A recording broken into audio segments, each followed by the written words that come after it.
And so to share more about the new Georgia Economy Strategic Plan, please help me welcome our President and CEO, Chris Clark. Thank you, Mr. Chairman. Thank you, Mr. President. Well, good morning again.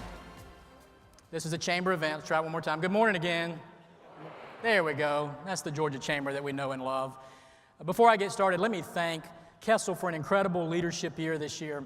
No matter where I go in Georgia, I hear what a great corporate partner Synovus is, and I think it's a direct reflection of Kessel's servant leadership. So Kessel, thank you for all you've done. We're a better organization this year because of your leadership.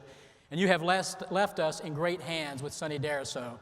I know no one in this state more committed to job growth and economic prosperity, both in rural Georgia and Atlanta, than Sonny, and we're excited about his leadership this year.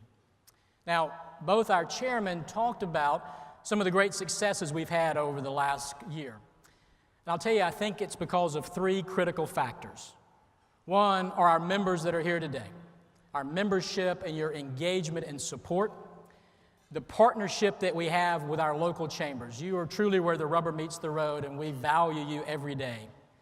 And also because of the 104-year partnership between business and government, where we can bring issues to you and you can deal with those issues and partner with us and move us forward every day. That's the recipe for the great success we've had in Georgia. Now, over the last 4 years, we've discussed a lot of issues. They've been part of our 2015 strategic plan called Georgia 2030. During that last few years, we've talked about an aging baby boomer group, that 1 million of which will retire in the next 5 years, leaving 1 million jobs open in this state.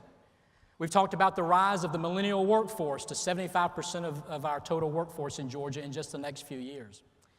And working together with the General Assembly, we've been able to address some of those driving issues, like rural job loss, like the need for mass transit in Atlanta, like dealing with our aging infrastructure or our health care system.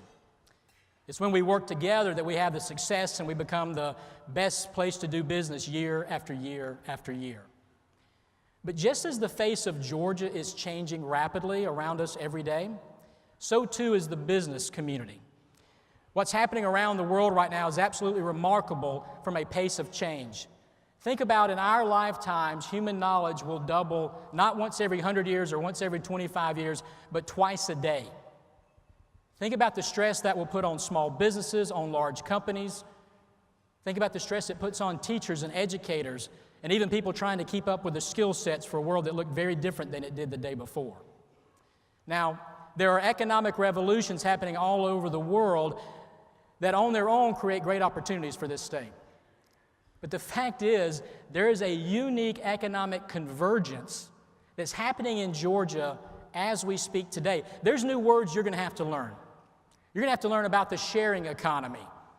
This is the way that my barber gets to go to Aspen every year, as he trades out a year worth of haircuts for a ski lodge in Aspen. You have to learn about precision agriculture and the eco-economy. You have to learn about the gig economy and those workers, because they're already working for you. Industry 4.0, the disruption, the innovation, the security economy, the content economy. All these things are happening in Georgia every day, affecting your community and your business. Now, our job at the Georgia Chamber needs to be to help you take advantage and capitalize on these emerging trends and to mitigate the risks that exist.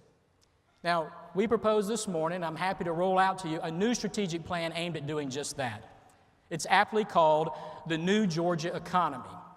Now, it will require us as a chamber to be more aggressive in our policy and advocacy.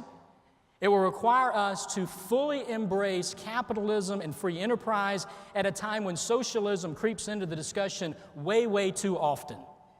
We are free market, we are capitalist every day. It will require us to embrace disruption and innovation in everything that we do.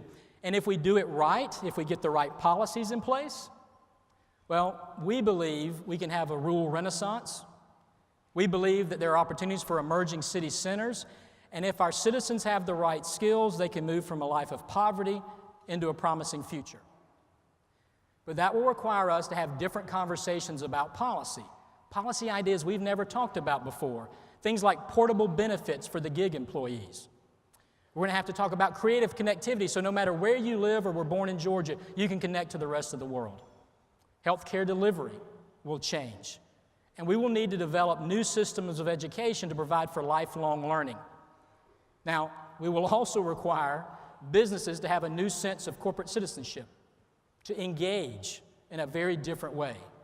It will require us to have different partnerships, maybe with groups that we disagree with, because we need diversity of thought in these policies.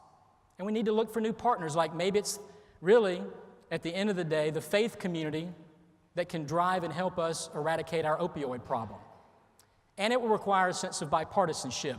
Now, luckily in Georgia, we have a history of putting aside our political season and moving forward to do what's right during the General Assembly session. And I have all the faith that the members of the General Assembly with us today will do just that and focus on growing Georgia and doing what's right. Now, in order to help us guide through all of these policies, the Georgia Chamber will focus on 6 critical pillars of this new economy in Georgia. We will focus on how we manage big data and security. We're going to focus on talent and leadership, innovation and entrepreneurship, global commerce and competitiveness, your ability to sell your products all over the world.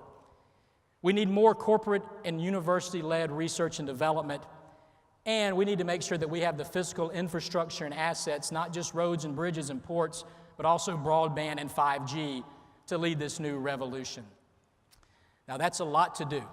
It's a lot of work. Our job at the Chamber, and I think it should be the job of everyone in this room, to make it a priority that we focus on developing the next generation of makers, doers, growers, and builders, and instill in them a sense of entrepreneurship and capitalism so that they can transform our communities, transform our businesses, create the next great startup, and do all of that in the state of Georgia. That's what this promise is all about. Now, in order to help facilitate these discussions, we know we need strong local chamber partnerships, and so we're also launching our program called Chamber Tomorrow to help our local chambers in Georgia prepare for this new Georgia economy, to be more aggressive, to have the resources, to be better advocates for capitalism and economic growth in our communities. We'll also continue our Authentic Georgia program, which gives a platform for you to tell the stories of your business, of your employees, and of your communities. And I hope you use that platform. And stop by the booth outside today. We've got a couple of our friends at Atlanta Brewing and at Kia that would love to share with you their Authentic Georgia stories. And then we'll continue to grow our chamber services because we want to help you, particularly small businesses, lower the cost of doing business every day. Now, you can download our new plan at gachamber.com, but we really need you to engage. Engage with your local chamber, engage with our organization, seek new partnerships, and engage with your local and state elected leaders. Let them know the changes that you're facing and the issues you face every day.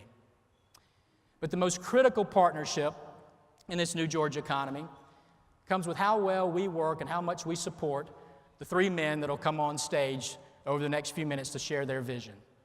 And I want to be crystal clear this morning. On behalf of the 2.7 million employees of the 47,000 members of the Georgia Chamber of Commerce, we have faith and we believe and we stand behind our new governor, Brian Kemp. We believe in his servant leadership, his authenticity, and his vision for small business of economic prosperity for this whole state, for what he wants to do with education and cutting regulations. He's the right person at the right time for our state. And Lieutenant Governor Duncan, we believe and stand with you and the members of the Georgia Senate. We have a great partnership, and your vision for entrepreneurship and innovation is exactly what this new Georgia economy calls for, and we believe it's a great complement to Governor Kemp's agenda. And to Speaker Ralston and the members of the Georgia House. Speaker Ralston, you have been the unsung hero of 10 years of incredible economic growth in this state. You don't get the credit that you deserve.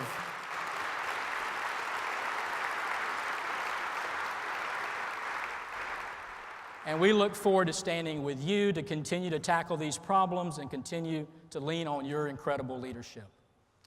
We are a partner, we are a team at this chamber, and we are here to serve you and serve others every single day.